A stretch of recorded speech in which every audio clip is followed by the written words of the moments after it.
Hello दोस्तों, स्वागत है आपका सोशियोलॉजी क्लासेस के हमारे यूट्यूब चैनल पर। तो जैसा कि आप सभी जानते हैं कि हमारा एक टेलीग्राम चैनल रन करता है, जहां पर आपको 9 AM और 9 PM पर लाइव क्विज कराए जाते हैं। अगर अभी तक आपने ज्वाइन नहीं किया है तो ज्वाइन कर सकते हैं। यह टेलीग्राम का सबसे पुराना जो है चैनल हमारा है। तो आइए देखते हैं, हम लोग कुछ पारिभाषिक शब्दावलियाँ या की पॉइंट के रूप में देखते हैं जो कि एग्ज़ाम में पूछे जाते हैं। तो आइए देखते हैं आज इसका तीसरा भाग। तो आज का पहला जो है शब्द वह है लोक समाज, फ्लॉक सोसाइटी। तो एक ऐसे समाज का आदर्श प्रारूप जिसकी सभी ऐतिहासिक कालों में आदिवासी कृषक समाजों की छवि विद्यमान रही है तथा जिनके बारे में यह माना जाता है कि ऐसे समाज में आधुनिक नगरीय औद्योगिक समाजों की आर्थिक और सामाजिक सांस्कृतिक विशेषताएं नहीं पाई जाती हैं। उन्हें लोक समाज कहते हैं। तो जहाँ पर केवल और केवल कृषि ही पाई जाती है तो ऐसे समाज को लोक समाज कहते हैं। ऐसे समाज स्वतः विकसित होते हैं तथा इनकी प्रकृति जो होती है मौलिक, प्रारंभिक और निश्चितता के लिए होती है।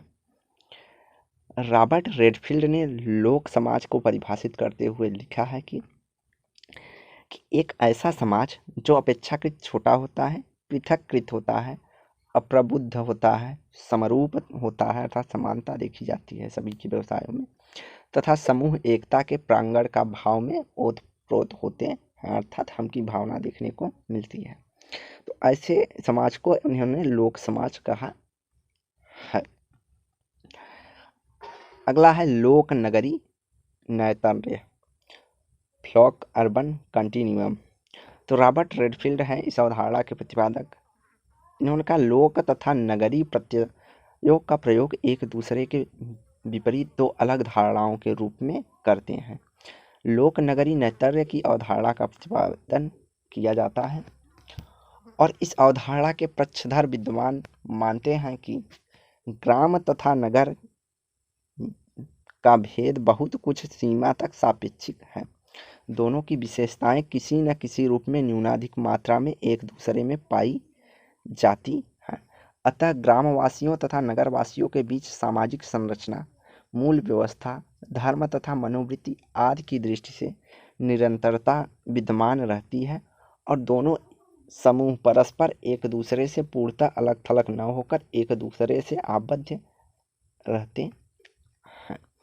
तो लोक नगरी नैतर्य का मतलब है कि जो गांव है और नगर है, यहाँ पे या तो मूल व्यवस्था में या संरचना में, मनोवृत्ति में कुछ ना कुछ जो है आपस में आदान प्रदान होता रहता है। अगली है जनरीतियाँ, फ्लॉक वेज। तो जनरीतियाँ किसी समाज के समाजोनुपादित एवं सामान्यकृत स्वीकृति व्यवहार की विधियाँ हैं जो रूढ़ियों की अपेक्षा कम बाध्यकारी होती है। तो रूढ़ियों की अपेक्षा कम बाध्यकारी होती हैं। यह ऐसे आदर्श नियमाचार होते हैं या नॉर्म्स होते हैं जो व्यक्ति को यह बताने की अपेक्षा कि उसके लिए क्या आवश्यक है, या बताते हैं कि उसे क्या करना चाहिए और क्या नहीं करना चाहिए। समाजशास्त्री साहित्य में फोकवेज शब्द का जो सर्वप्रथम प्रयोग किया था वह W.G. समनर जी कहते हैं।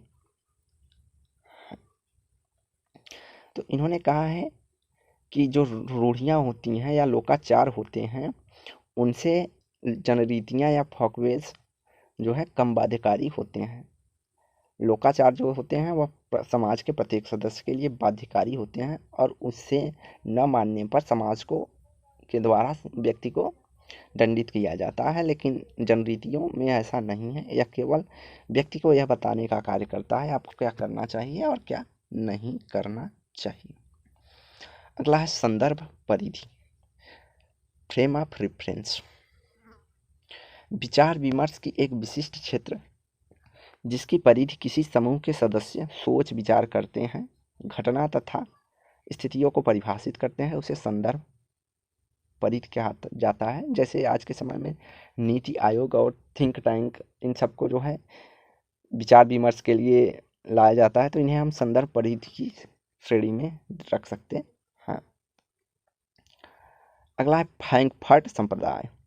तो फ्रैंकफर्ट संप्रदाय जो है जर्मनी के से संबंध है। पश्चिम के जर्मनी के फ्रैंकफर्ट विश्वविद्यालय के अंतर्गत सन 1923 में एक सामाजिक अनुसंधान संस्थान की स्थापना हुई थी।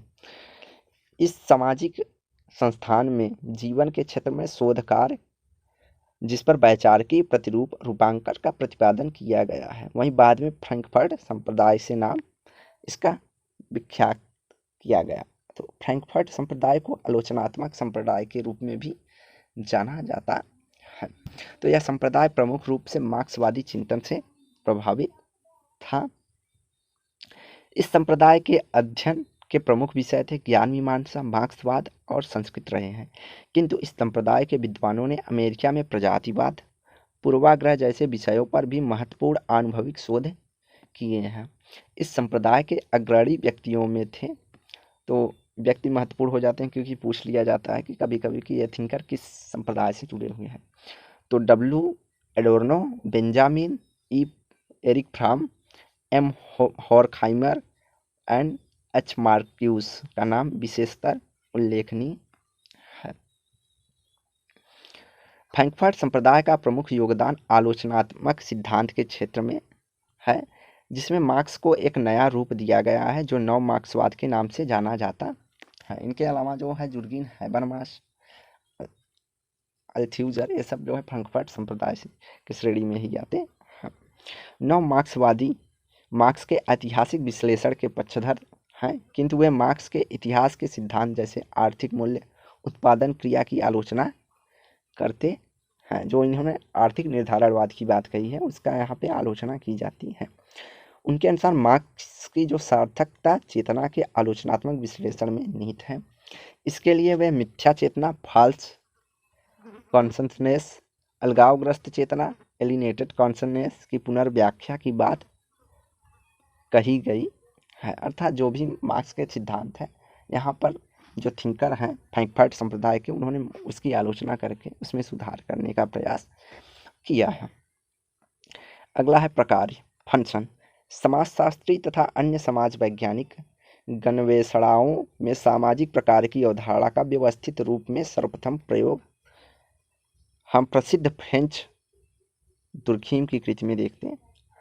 दुर्खीम पहले प्रकारवादी के रूप में माने जाते हैं, लेकिन इससे पहले हर्बर्ट स्पेंसर जो है उन्होंने सर्वप्रथम प्रकारवाद की चर्चा की थी, लेकिन उसको व्यवस्थित ढंग करने का, वैज्ञानिक आधार प्रदान करने का कार्य जो है दुर्खीम को दिया जाता है।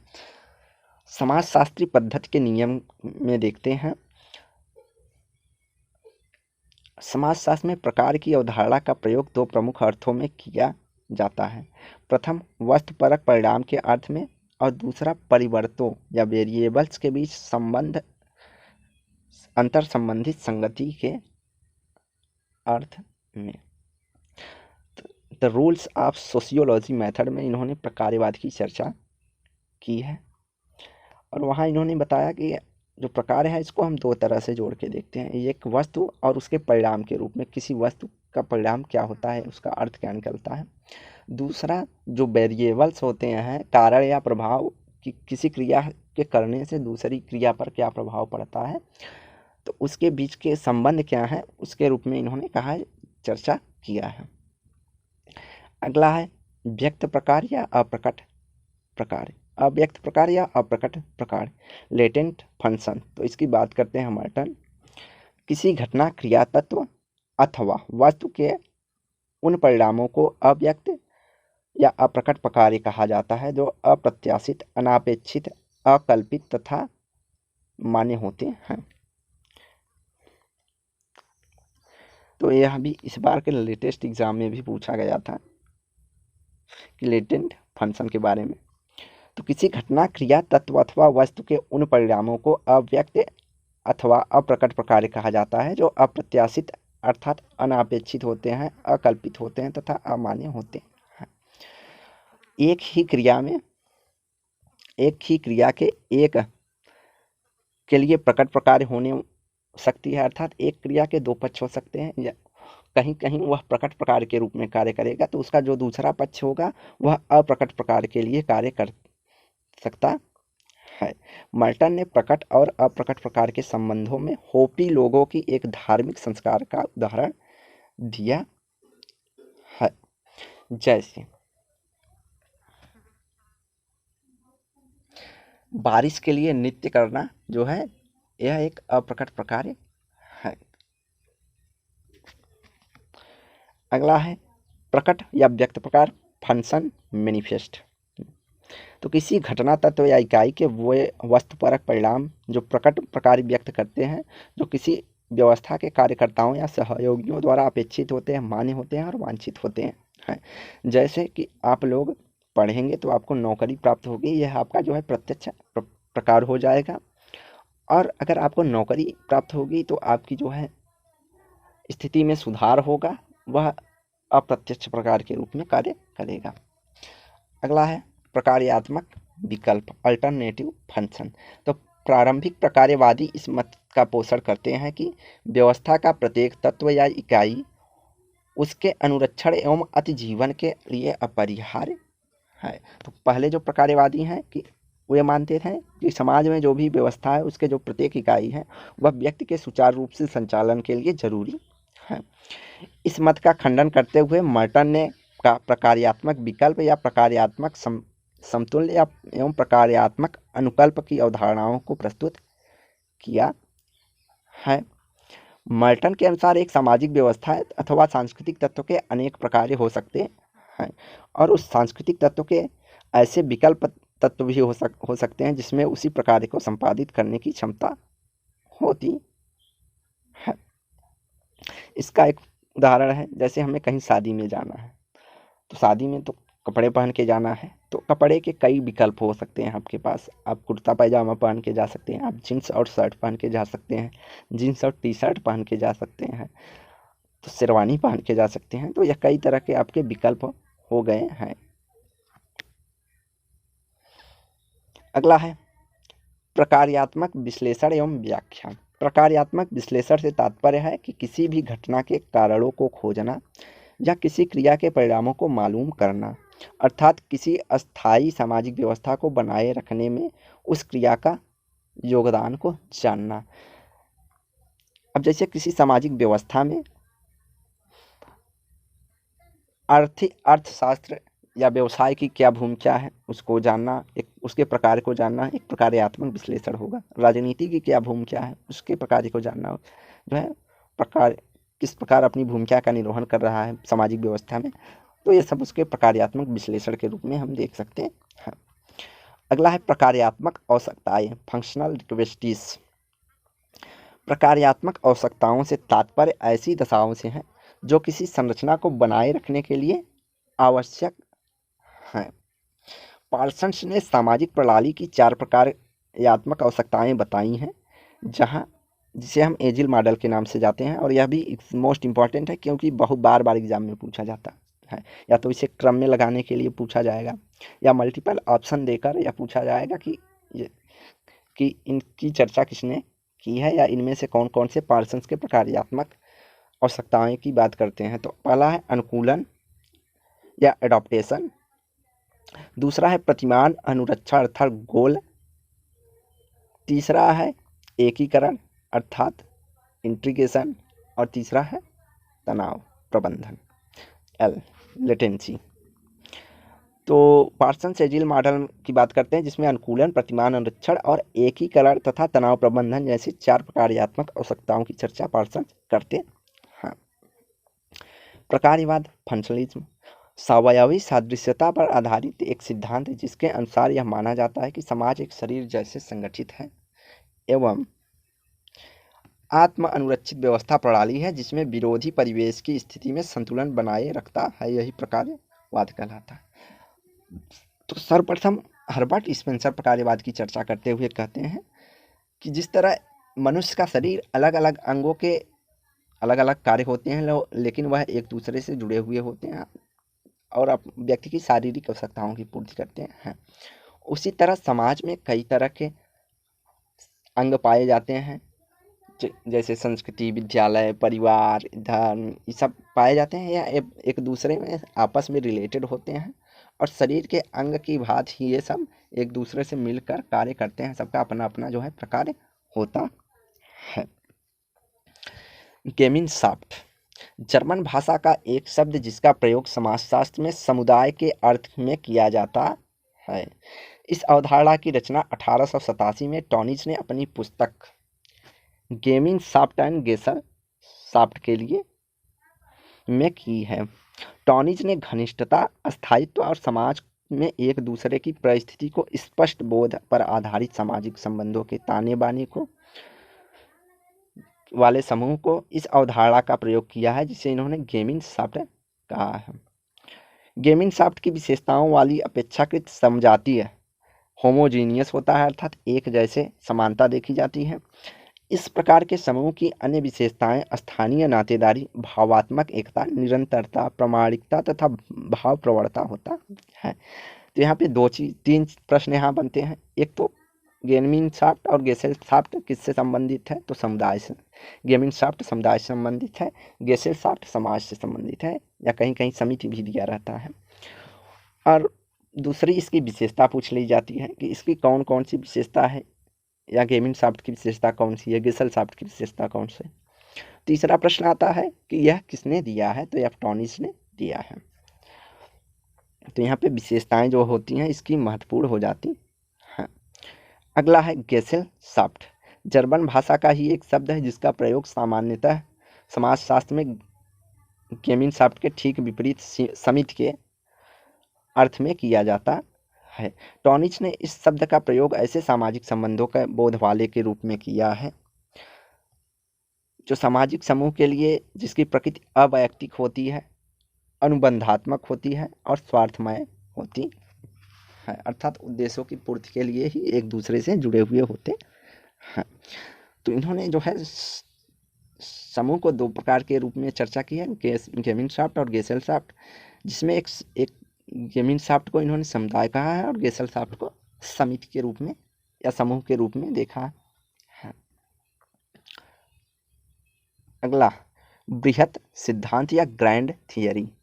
तो बृहत सिद्धांत के पद की रचना जो है C.W. मिल्स ने पार्सन्स के प्रणाली सिद्धांत पर प्रहार करने के दौरान किया था। समाजशास्त्री सैद्धांतिकरण का यह रूप अत्यंत अमूर्त है, जिसमें सामाजिक संगठन विश्व के बोध की अपेक्षा अवधारणाओं के औपचारिक गठन एवं क्रम विन्यास को अधिक महत्व देती है। तो यहाँ पे जो बृहत ग्रैंड थियरी के अंतर्गत जो सिद्धांत आते हैं वह विश्व के लेवल पे होते हैं, अर्थात सार्वभौमिक होते हैं, और जिनमें ज़्यादातर औपचारिक, जैसे जो विज्ञान के सभी सिद्धांत होंगे, गणित के सभी सिद्धांत होंगे, उन्हें हम बृहत थियरी के रूप में देख सकते हैं। इनमें औपचारिकता पाई जाती है, क्रम विन्यास पाया जाता है, तो यह सब ग्रैंड थियरी के अंतर्गत शामिल किए जाते हैं। समिष्टवाद होलिज्म वह दृष्टिकोण जिसके अनुसार यह माना जाता है कि किसी भी घटना का अध्ययन उसकी संपूर्णता में किया जाना चाहिए। अध्ययन की इस दृष्टिकोण का प्रयोग प्राकृतिक विज्ञानों, विशेषतः जीव विज्ञान तथा सामाजिक विज्ञान में किया जाता है। सामाजिक विज्ञानों में समाज के अध्ययन में इस परिप्रेक्ष्य का प्रयोग किया जाता है और मानव समाज का अध्ययन करते समय उन्हें एक ऐसी व्यवस्था माना जाता है जिसकी रचना विभिन्न भागों द्वारा होती है।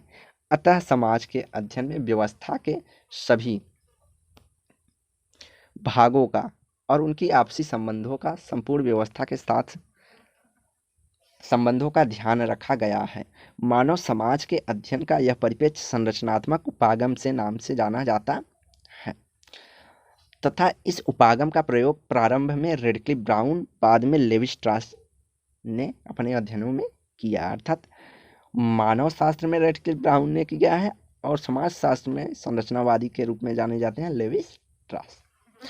तो संरचनावाद क्या है या समिष्टवाद क्या है? तो समिष्टवाद वो है कि समाज के जो भी अंग हैं, व्यवस्था जो मिलकर समाज की व्यवस्था का संचालन करते हैं, उन सभी का संबंधों का अध्ययन करना। अगला है मानवीय संबंधन उपागम, ह्यूमन रिलेशंस अप्रोच। औद्योगिक संबंधों के संदर्भ में एक ऐसा दृष्टिकोण जिसके अनुसार कर्मचारी को रोबोट न मानकर एक सामाजिक एवं बुद्धिमान व्यक्ति माना जाता है। मानवीय संबंध उपागम के नाम से जाना जाता है। यह विचार श्रमिक के उत्पादन और उसकी संतुष्टि से जुड़ा हुआ होता है। तो मानवीय संबंध उपागम यह है जिसमें श्रमिक अपने उत्पादन की क्षमता से, अपने कार्य बल से कितना संतुष्ट है, उसकी चर्चा की जाती है। यहाँ पर मनुष्य को एक रोबोट के अनुसार अर्थात अंधाधुंध कार्य कराना ही न करके उसको कार्य से संतुष्ट की लेवल को जांचा जाता है। आइडियलिज्म आदर्शवाद दार्शनिक विचारधारा का एक दृष्टिकोण जिसके अनुसार ब्रह्मांड की व्याख्या पदार्थ अथवा भौतिक वस्तुओं की अपेक्षा विचारों पर के आधार पर की जाती है। यह भौतिकवाद का विरोधी है जिसमें यह माना जाता है कि बाह्य संसार मानव मस्तिष्क की उपज है। आदर्शवाद का सर्वाधिक प्रभावशाली रूप को हम हीगल के दर्शन में देख सकते हैं। तो हीगल ने जो है एक दार्शनिक थे, इन्होंने जो भी दिया है, इन्होंने कहा कि जो बाह्य संसार में वस्तुएं हैं उनका जो है सर्वप्रथम निर्माण मानव मस्तिष्क में है। मानव मस्तिष्क के आधार पर प्रत्येक वस्तु का निर्माण हुआ है और इसी अर्थात इन्होंने माना, हीगल है ने कहा है कि विचार के आधार पर सभी वस्तुओं का निर्माण हुआ है। इसका विरोध करते हुए मार्क्स कहते हैं कि पहले भौतिक वस्तु के आधार पर ही व्यक्ति के विचार का निर्माण होता है। अगला है निकटा अभिगमन निषेध। तो अति निकट रूप में रक्त संबंधों द्वारा जुड़े विषम लिंगियों के बीच स्थापित लैंगिक संबंध जिन्हें विवाह वर्जित होता है उसे निकटाभिगमन निषेध या आगम्यागमन कहलाता है।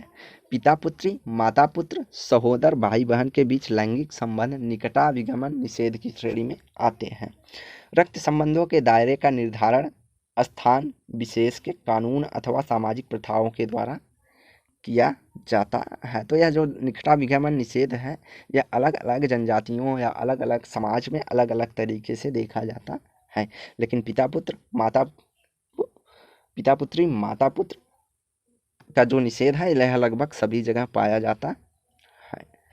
सहोदर भाई बहन के बीच निषेध कहीं कहीं संस्कृति में देखा जाता है, कहीं कहीं नहीं देखा जा सकता है। जैसे हिंदू संस्कृति में सहोदर भाई बहन निषेध देखा जाता है, लेकिन हिंदू संस्कृति की उप संस्कृति जैसे दक्षिणी संस्कृति में यह नहीं देखने को मिलता है। वहीं मुस्लिम संस्कृति में भी यह निषेध कम ही देखने को मिलता है। अगला है निकटाभिगमन निषेध या इंसेस्ट टैबू। तो सभी समाजों में कुछ ऐसे नियम पाए जाते हैं जो व्यक्तियों के विशिष्ट श्रेणियों के बीच वैवाहिक या लैंगिक संबंधों की स्वीकृति नहीं देते हैं। सामान्यतः व्यक्तियों की ये श्रेणियां रक्त संबंधों की निकटता पर आधारित होती हैं, जैसे पिता पुत्र, माता पुत्र अथवा सहोदर भाई बहन आदि। इस प्रकार के निकटतम संबंधियों के बीच वर्जित किए गए लैंगिक संबंधों को निकटाभिगमन निषेध कहा जाता है। प्राचीन मिस्र का राजघराना और पेरू प्रदेश के इंका निवासियों को छोड़कर इस प्रकार के यौन संबंधों का सर्वत्र घृणास्पद माना जाता है। अर्थात इंका निवासियों में और प्राचीन समय में जो है मिस्र घराना जो था उसमें लोग अपने भाई बहन सब ये सब शादी चलता था, मतलब उन सबको अपवाद के रूप में छोड़ के बाकी सभी जगह जो है यह निषेध के रूप में देखा जाता है।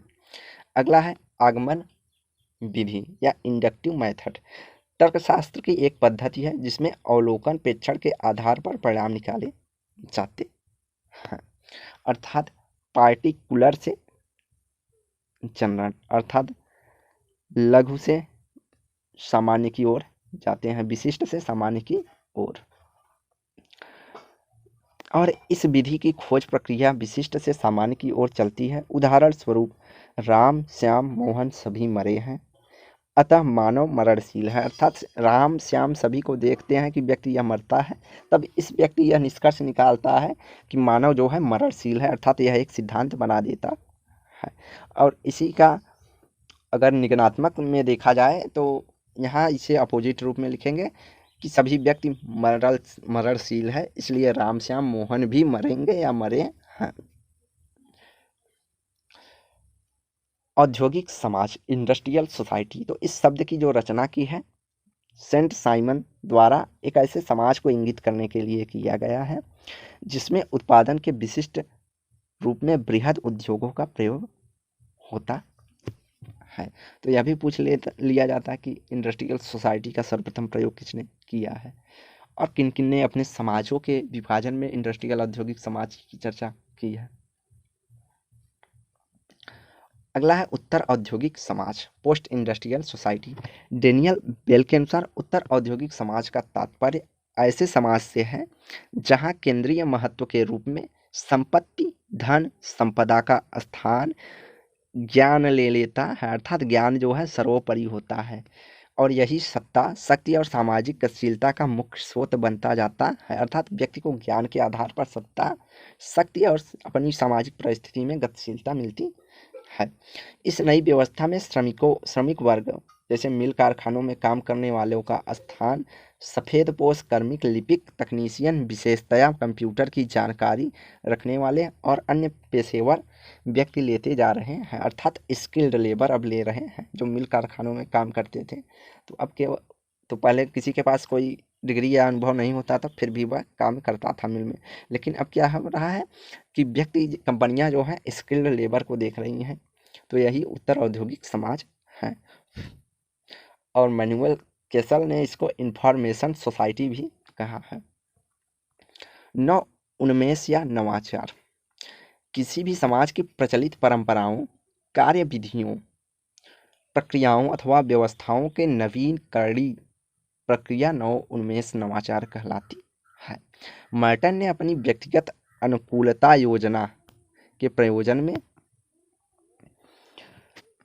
के तहत नव उन्मेष या नवाचार की अवधारणा का प्रयोग किया है उस स्थिति के लिए जिसमें एक व्यक्ति सांस्कृतिक लक्ष्यों को तो स्वीकारता है किंतु इन्हें प्राप्त करने के लिए संस्थागत साधनों को अस्वीकार कर लेता है। तो यह जो है इन्होंने इस स्थिति को जो कि कहा है नवीकरणी या नवाचार कहा है।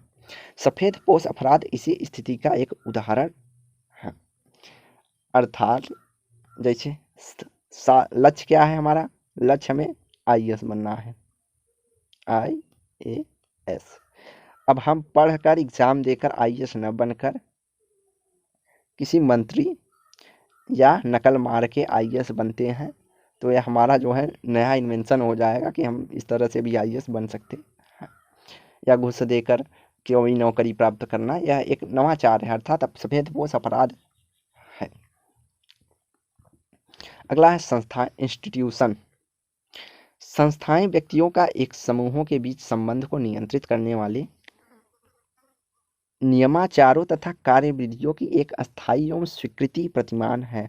अर्थात संस्थाएं व्यक्तियों एवं समूह पर नियंत्रण करने के लिए कुछ नियम और कार्यविधियां होती हैं जिनको एक साथ जोड़ा जाता है और जो समाज के द्वारा स्वीकार भी किए जाते हैं। जैसे यौनाचार को नियंत्रण करने के लिए विवाह जैसी संस्था का निर्माण किया गया है। अतः एक संस्था एक प्रकार की महाप्रथा है। संस्था क्या है, एक प्रकार की महाप्रथा है जिसमें अनेक जनरीतियां, रूढ़ियां और व्यवहार के प्रतिमान होते हैं जो कि सामाजिक हितों की रक्षा करते हैं, जैसे परिवार, धर्म, राज्य, विवाह आदि जो है सब सामाजिक हितों के लिए बनाए गए हैं। अगला है अंतःक्रियावाद, इंटरैक्शनिज्म। एक समाज शास्त्रीय उपागम जिसका प्रयोग समाज मनोविज्ञान में व्यक्तियों अथवा समूहों के एक दूसरे के प्रति की गई क्रिया अथवा प्रतिक्रिया के अध्ययन के रूप में किया जाता है। तो अंतःक्रियावाद एक ऐसा उपागम है जिसके अंतर्गत व्यक्ति किसी के साथ कैसे कम्युनिकेट करता है, कैसे अपनी जरूरतों को पूरा करता है, उसका जो है अध्ययन किया जाता है।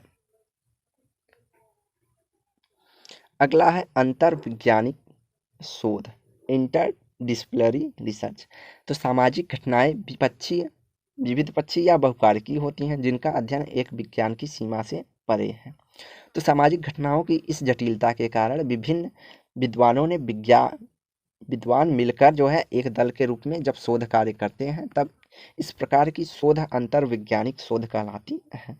जब जैसे किसी घटना का अध्ययन करने के लिए अलग अलग मतलब कई वैज्ञानिक एक साथ करके अलग अलग घटना के कारणों का पता लगाकर अध्ययन करते हैं, तो उसे हम शोध अंतर वैज्ञानिक कहते हैं। डॉक्टर श्यामाचरण दुबे अर्थात यस्सी दुबे का भारतीय गांव नामक अध्ययन इसी विधि का सर्वोत्तम उदाहरण है, अर्थात जो इंडियन विलेज की इन्होंने बात कही है, तो उसमें इन्होंने कई शोधार्थियों की मदद ली थी। अगला है केंद्रित साक्षात्कार, फोकस्ड इंटरव्यू। तो संरचित और असंरचित साक्षात्कार एक समन्वित रूप में सूचनादाता को ध्यान को उसके जीवन में घटित होने वाली किसी विशिष्ट अथवा उसके कुछ पक्षों पर ध्यान केंद्रित किया जाता है और केंद्रित साक्षात्कार कहलाता है। इस विधि का सर्वप्रथम प्रयोग मर्टन और उनके कुछ साथियों ने 1946 में जनसंचार के साधनों के समाज मनोवैज्ञानिक प्रभावों को जानने के लिए किया है। तो या तो संरचित या असंरचित साक्षात्कार का यह रूप ऐसा होता है जिसमें किसी एक विशेष टॉपिक पर ही प्रश्न बनाकर या मौखिक इंटरव्यू लिया जाता है, तो उसे इन्होंने कहा है केंद्रित साक्षात्कार। जैसे यहाँ पे केवल जनसंचार के साधनों की उपयोगिता के बारे में जानने के लिए मार्टन और उनके साथियों ने फोकस्ड इंटरव्यू किया था। अगला है परिहास संबंध, जोकिंग रिलेशनशिप। इसकी बात जो है ब्राउन करते हैं। तो कुछ विशिष्ट संबंधियों के बीच विशेषाधिकार जैसे मेलजोल, घनिष्ठता एवं उन्मुखता घोतक संबंध जो है परिहास संबंध कहलाती हैं। यह संबंध एक व्यक्ति को दूसरे व्यक्ति के साथ सामाजिक परिपाटी के अनुसार सीमाबद्ध छेड़छाड़, हंसी मजाक, गाली गलौज करने की स्वीकृति देते हैं। हिंदुओं में जीजा साली, देवर भाभी, ननद भौजाई के संबंध जो है परिहास संबंधों के कुछ उदाहरण हैं।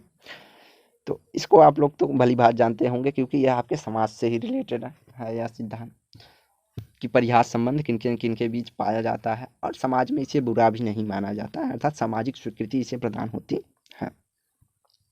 अगला है नातेदारी या स्वजनता किनशिप। सामाजिक रूप से मान्यता प्राप्त ऐसे संबंधों को हम नातेदारी या स्वजनता कहा जाता है जो रक्त, विवाह अथवा दत्तक पर आधारित होते हैं। तो नातेदारी संबंधों में 3 प्रकार के संबंध शामिल होते हैं। एक तो या तो वह रक्त समूह होगा, या तो वैवाहिक समूह से जुड़ा होगा, या व्यक्ति दत्तक पुत्र के साथ जो है अपने नातेदारी या रिलेशनशिप को बिल्ड करता है। अगला है प्राथमिक स्वजन, प्राइमरी किनशिप। तो एक व्यक्ति से प्रत्यक्ष नातेदारी संबंधों के आधार पर जुड़े व्यक्ति प्राथमिक स्वजन में गिने जाते हैं।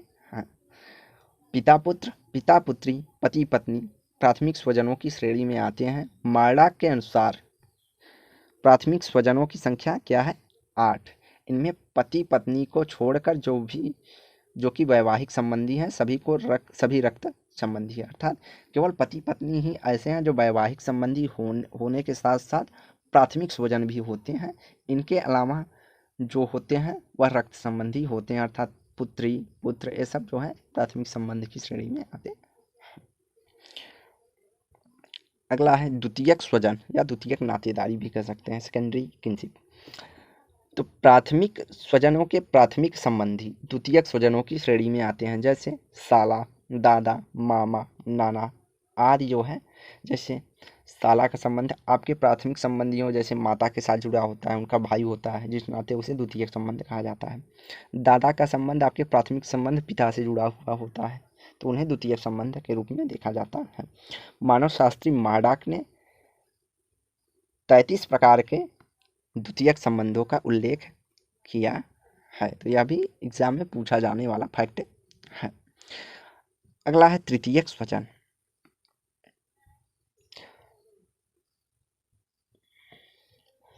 तो द्वितीयक संबंधियों के प्राथमिक संबंधियों की गणना तृतीयक स्वजनों के रूप में की जाती है, अर्थात जैसे दादा दादी से संबंधित जो लोग होते हैं उन्हें तृतीयक संबंधी के रूप में देखा जाता है। जैसे साले की पत्नी या पुत्र जो है हमारे तृतीयक संबंधी के रूप में होंगे। तो यहाँ बाई मिस्टेक थोड़ा सा है कि इन्होंने जो है 155 प्रकार के तृतीयक स्वजनों की चर्चा की है जीबी मार्डाक ने। अगला है वर्गात्मक नातेदारी शब्दावली। जब अनेक संबंधियों को एक ही वर्ग अथवा श्रेणी में वर्गीकृत करके उन्हें एक संज्ञा या संबोधित किया जाता है तो इसे हम वर्गात्मक नातेदारी शब्दावली कहते हैं, क्लासिफाइड किनशिप टर्म। अंग्रेजी भाषा के अंकल, आंट, कजिन आदि शब्द वर्गात्मक नातेदारी के बोध हैं, अर्थात एक ही शब्द के माध्यम से कई लोगों को बुलाना। जैसे आंट के तहत हम चाची को, मौसी को, फूआ को बुलाते हैं तो इसे हम वर्गात्मक नातेदारी के रूप में देखेंगे। इसी प्रकार सभी नागाओं में एक ही संज्ञा का प्रयोग किया जाता है, माँ और माँ की बहन और पिता के भाई की पत्नी के लिए किया जाता है। जैसे अप्पू शब्द पिता, पिता के भाई और माँ की बहन के पति के लिए किया जाता है, मतलब एक ही शब्द का प्रयोग अलग अलग लोगों के लिए किया जाता है। एल.एच. मॉर्गन ने प्रथम मानवशास्त्री थे जिन्होंने विश्व के कई समाजों की नातेदारी शब्दावलियों का सुव्यवस्थित एवं गहन अध्ययन किया और बाद में इन्होंने दो मोटे वर्गों में अर्थात वर्णात्मक और वर्गात्मक शब्द नातेदारी शब्दावली में विभाजित किया है। वर्णात्मक अर्थात एक शब्द से एक ही व्यक्ति को पुकारा जाता है और वर्णात्मक नातेदारी में जो है एक शब्द से अनेक व्यक्तियों को बुलाया जाता है। अगला है वर्णात्मक नातेदारी शब्दावली। तो जब प्रत्येक संबंधियों के लिए एक विशिष्ट संज्ञा या शब्द का प्रयोग किया जाता है तो इसे वर्णात्मक नातेदारी या शब्दावली कहते हैं। तो आज की वीडियो जो है यही समाप्त करते हैं। तो अच्छा थोड़ा सा इसमें और अर्थात वर्णात्मक व्यवस्था यथार्थ संबंध सूचक होता है और केवल उन व्यक्तियों के लिए प्रयुक्त की जाती है जिनके संदर्भ में जिनको संबोधन करना होता है। जैसे माँ के लिए, पिता के लिए शब्द वर्णात्मक नातेदारी के सूचक हैं कि माँ को केवल माँ ही कहेंगे और किसी को माँ नहीं कहेंगे, पिता को पिता ही कहेंगे और किसी को पिता नहीं कहेंगे। यह वर्णात्मक नातेदारी के सूचक है। तो आज की वीडियो यहीं समाप्त करते हैं। वीडियो को लाइक एंड शेयर कीजिए, चैनल को सब्सक्राइब कीजिए। धन्यवाद।